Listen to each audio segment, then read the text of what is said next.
bonjour, on est ravis d'être là avec vous, devant vous surtout. Et j'ai très envie de commencer par une question quand même.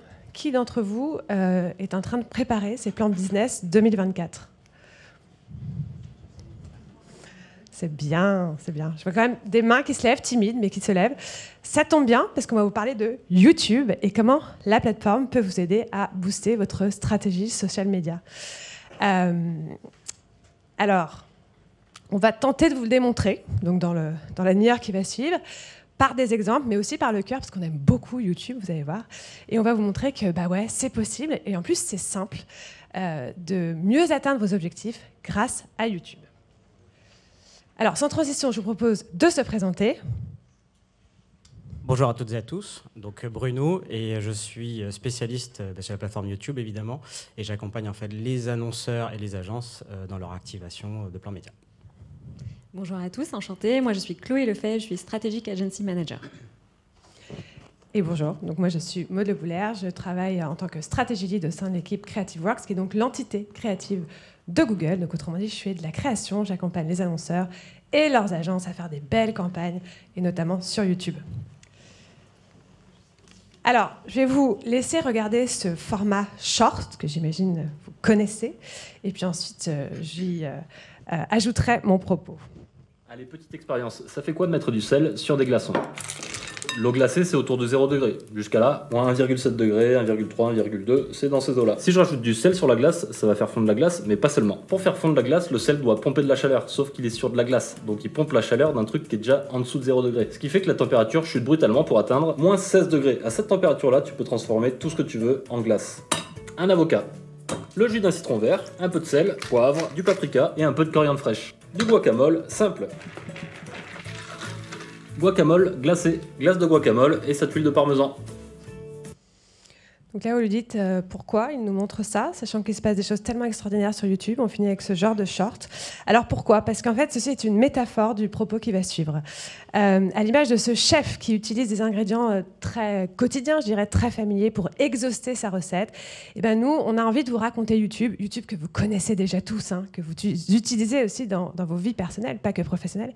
On a envie de vous le raconter sous un éclairage un peu différent pour que, à votre tour, vous révolutionnez votre recette sociale. Rien que ça. Alors, j'enchaîne avec une deuxième question parce qu'on a un mantra chez Google, c'est qu'on commence toujours par l'utilisateur. On cherche toujours, avant de créer un produit ou une solution, à comprendre quel est le besoin de l'utilisateur. Et donc ma question est la suivante. Qui d'entre vous, ne soyez pas timide, a déjà intégré YouTube dans sa stratégie sociale ? J'ai beaucoup de noms. Et j'ai quelques mains. Bon. Ça tombe bien, on est là pour une bonne raison face à vous et on va vous montrer à quel point c'est important d'intégrer YouTube dans sa recette sociale. Mais avant tout, je poursuis avec vos perceptions, parce qu'effectivement, on a cherché à comprendre quelles étaient un peu les idées reçues quant à YouTube pour mieux les adresser et pour mieux répondre aujourd'hui dans cette masterclass. Alors, première idée reçue que l'on entend très souvent, c'est en fait, YouTube, c'est pas du social, quoi.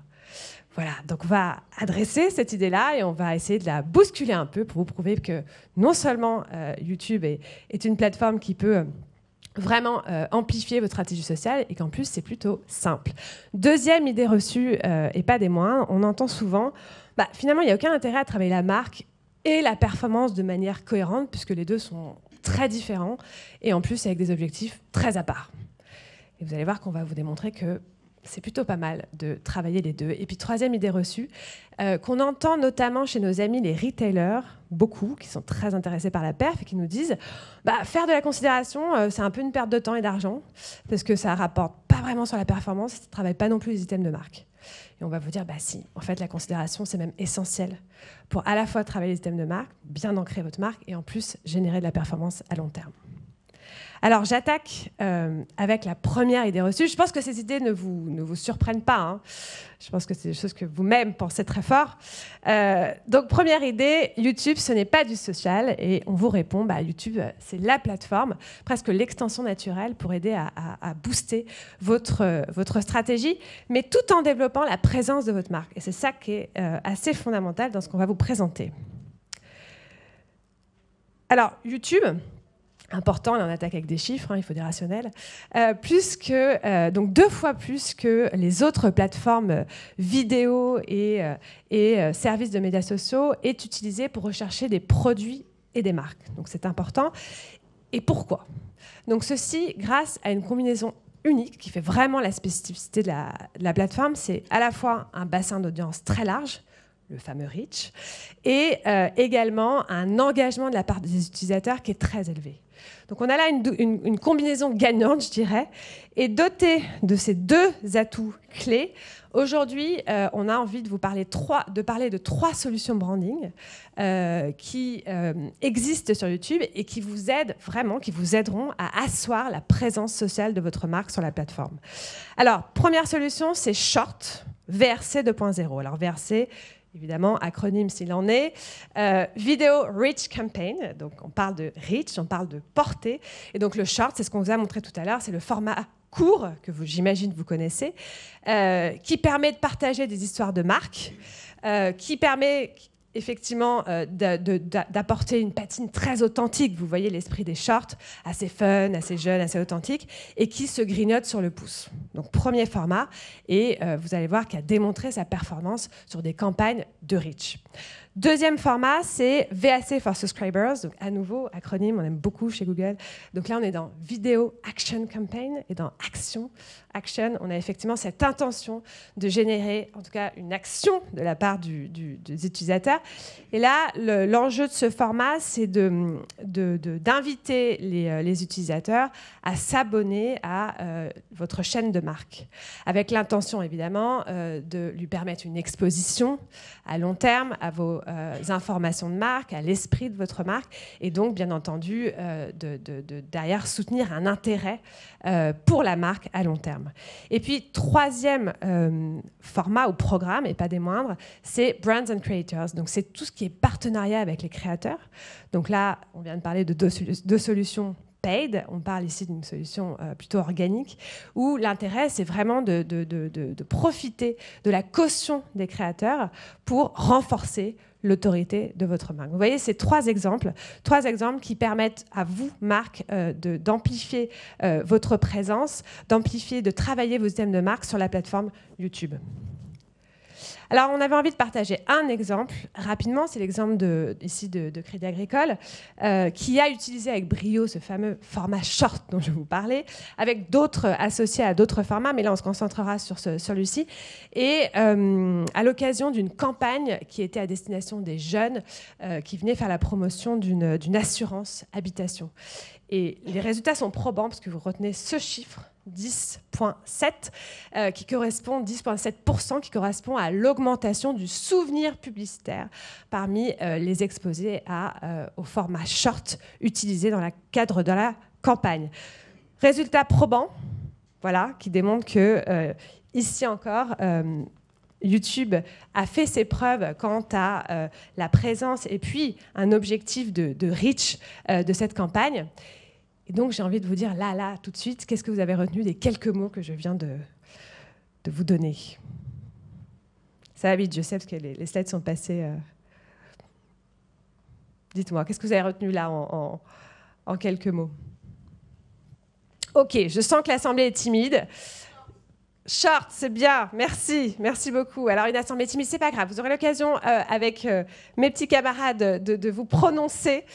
Donc je vais vous être sur cette partie-là. À chaque fois, vous verrez, il y a une respiration avec des questions en vous demandant ce que vous avez retenu. Donc ici, ce qu'il faut retenir, YouTube, c'est la plateforme qui peut vous aider à booster votre stratégie sociale. Donc, considérez YouTube lorsque vous penserez votre stratégie sociale pour 2024. C'est important et c'est indispensable. Deuxième aspect, qu'est-ce qui fait la combinaison, la fameuse recette magique de YouTube? C'est à la fois une portée, un bassin d'audience très large et puis un engagement élevé. C'est ce qui fait qu'effectivement, votre présence peut être amplifiée. Et puis, dernier aspect, est-ce que vous l'avez? Je vous ai montré plusieurs formats, plusieurs solutions qui sont pour vous un terrain de jeu intéressant, parce qu'à la fois, vous avez le short avec la partie courte, authentique, vous avez la partie brand and creator plus organique qui peut vous proposer comme une invitation à une histoire de marque un peu différente. Et puis vous avez VAC for Subscribers qui est là, invite à vos contenus de marque. Donc quand je dis contenu de marque, c'est sur votre chaîne, donc il permet encore d'autres possibilités créatives. Voilà pour cette première partie. Et je passe la parole à Chloé. Merci Maud. Le deuxième a priori qu'on entend beaucoup, c'est qu'il n'y a donc pas d'intérêt de travailler ensemble le branding et la perf, car les objectifs sont différents. Notre point de vue, c'est que le parcours consommateur s'est vraiment complexifié au cours du temps et continue de se complexifier, et que dans ce cadre-là, c'est hyper important de créer une unité par rapport à votre expression de marque. Entre le branding et la perf, qu'est-ce que vous allez retrouver? Vous allez retrouver le mid-funnel. Qu'est-ce que c'est que le mid-funnel? Dans le mid-funnel, vous allez retrouver des réalités assez différentes qui vont commencer donc de l'intérêt, un volume de trafic, jusqu'à l'intention, notamment par exemple ce que je vais mettre dans mon panier. Et entre deux, on va retrouver la considération qui va être le trafic qualifié. J'espère maintenant que ça a un petit peu plus de sens pour vous. Dans tous les cas, ici, le but, c'est d'aller façonner l'intérêt de l'utilisateur pour l'emmener jusqu'à la vente. Pour vous donner un petit peu plus de contexte aussi sur ça, on sait qu'un utilisateur, quand il considère une marque, un produit en particulier, un service en particulier, il a 3 fois plus de chances de convertir. Le mid-funnel, c'est donc décisif. Pour rentrer plus dans le concret de comment on active ce mid-funnel, aujourd'hui, on vous présente Dimension, qui est un nouveau produit, qui a vocation, au sein d'une même campagne, à unifier et renforcer votre marque. Grâce à ce produit, vous avez dans une même campagne des vidéos et des images qui vont servir dans nos inventaires own and operated et qui vous permettront, du coup, de naviguer dans ce parcours utilisateur.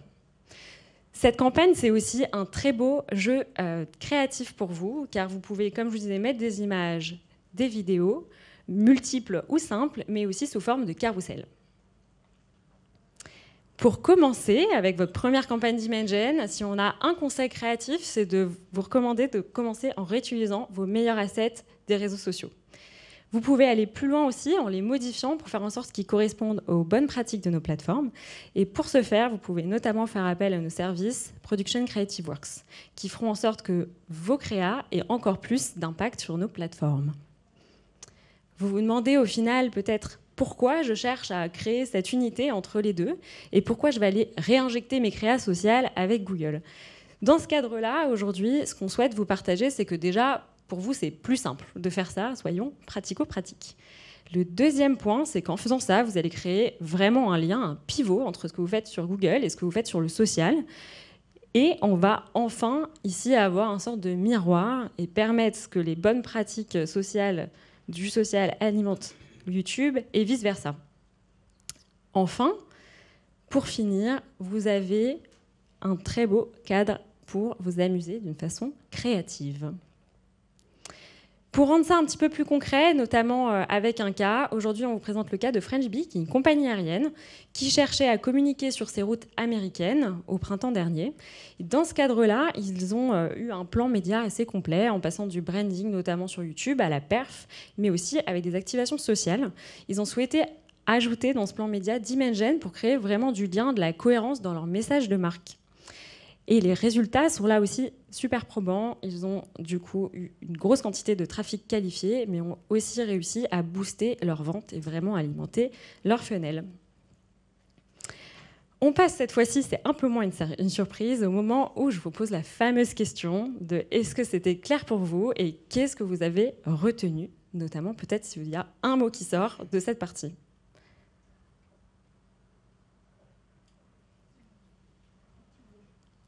YouTube, non? Dimension, j'espère au moins. Dimension, je le rappelle comme ça, si besoin de prendre des notes.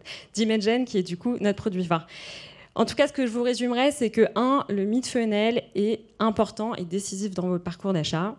Que deuxièmement, YouTube, c'est une super plateforme pivot entre vos strates sociales et Google, branding et perf. Et pour finir, que ça vous offre via Dimension un beau canvas créatif. Je passe maintenant la parole à Bruno pour la dernière partie. Merci Chloé. Tac. Et donc, pour poursuivre la discussion, moi je vais aborder une troisième et dernière idée reçue, qui est la suivante, c'est que lorsqu'on est un retailer et qu'on a comme objectif de générer de la profitabilité, très souvent on nous dit il suffit d'activer des leviers de performance. La réalité est un petit peu plus nuancée que ça. Pourquoi? Parce qu'en fait, remonter un petit peu dans le funnel est important aussi pour générer de la demande et avoir une croissance qui soit beaucoup plus durable. Pourquoi ce raisonnement? Déjà, si on observe d'un petit peu plus près le parcours utilisateur dans sa décision d'achat, on se rend compte que YouTube est la meilleure source d'information pour un utilisateur avant d'acheter un produit. Du moins, elle est très complémentaire aux autres plateformes. D'où la nécessité pour des retailers d'être présents sur YouTube, parce que vous allez être présent là où l'utilisateur se trouve. Et du coup, pourquoi être présent au moment de la phase de considération? Comme je le disais, les retailers ont tendance à s'appuyer exclusivement sur des leviers de performance. Le risque qu'il y a derrière, c'est qu'on va saturer les mêmes audiences et qu'au final, vous allez arriver à un plafonnement des conversions et donc à un plafonnement de la performance. Donc ici, l'objectif en fait, d'intégrer un levier de mid-funnel, c'est de pouvoir générer de la demande additionnelle, c'est-à-dire façonner l'intention d'achat, être présent et répondre aux besoins des utilisateurs lorsqu'ils sont en quête d'informations. Et donc, en générant cette demande additionnelle, vous allez pouvoir apporter une croissance ou du moins déplafonner en fait, le niveau de performance de vos activations actuelles. Et donc, pour ce faire, on a parlé tout à l'heure d'une solution qui est Dimension. On a pris en compte ces insights du comportement utilisateur et on les a intégrés dans la campagne Dimension avec un nouveau format qui s'appelle Collection Ads. Quel est l'objectif de ce format? C'est de fournir une expérience utilisateur qui soit beaucoup plus immersive. En fait, lorsqu'on est un retailer, on va avoir un catalogue produit et l'intelligence artificielle, en fonction des intérêts des utilisateurs, va afficher une présélection des produits les plus pertinents. Donc, il importe, en fait, pour les retailers, d'avoir un catalogue produit avec un catalogue d'images beaucoup plus engageant, beaucoup plus attractif. Et ça, on sait que ça demande beaucoup de temps, parce que vous devez aussi mettre à jour ce catalogue en fonction des temps forts, en fonction de la saisonnalité. Et donc, on a travaillé sur des outils de Generative AI qui vont vous permettre en fait, de remodeler vos catalogues produits en peu de temps, et c'est des outils qui seront disponibles d'ici la fin de l'année.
Sosa cat food. Good for your cat. Buena para el planeta.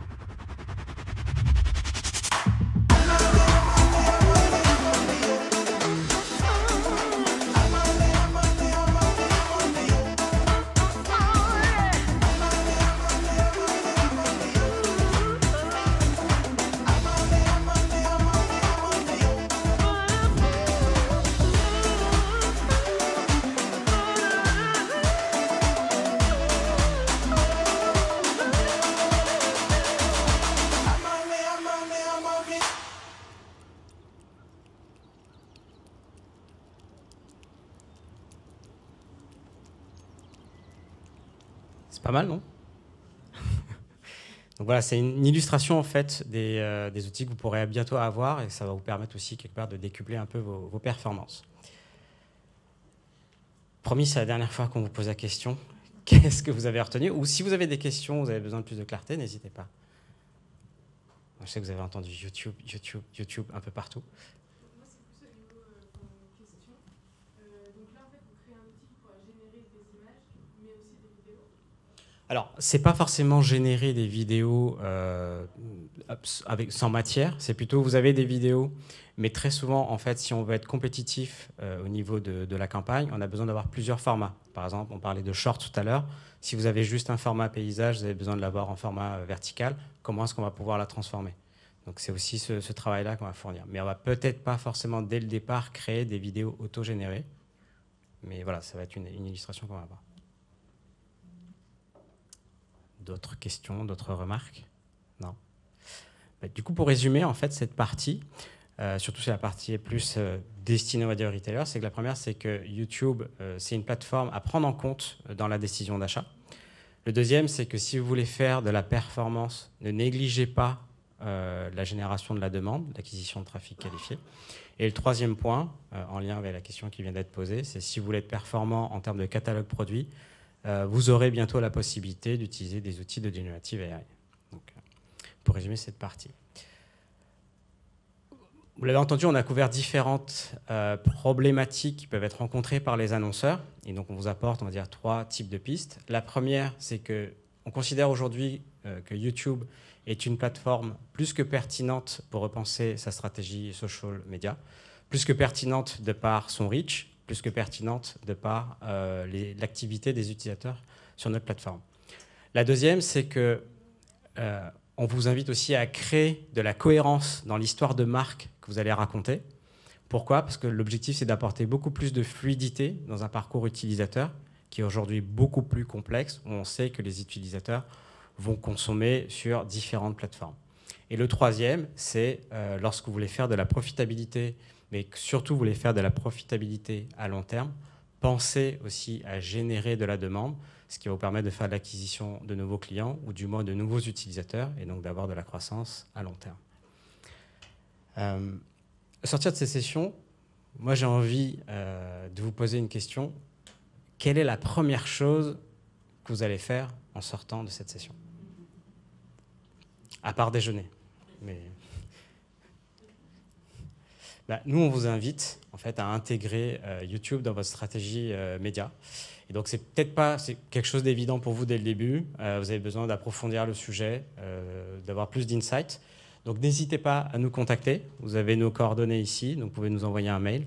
On ne va pas s'éclipser tout de suite, on va rester là. Donc, si vous préférez parler en petit comité, on est également disponible. Et si vous avez des questions, c'est le moment. Et merci pour votre attention.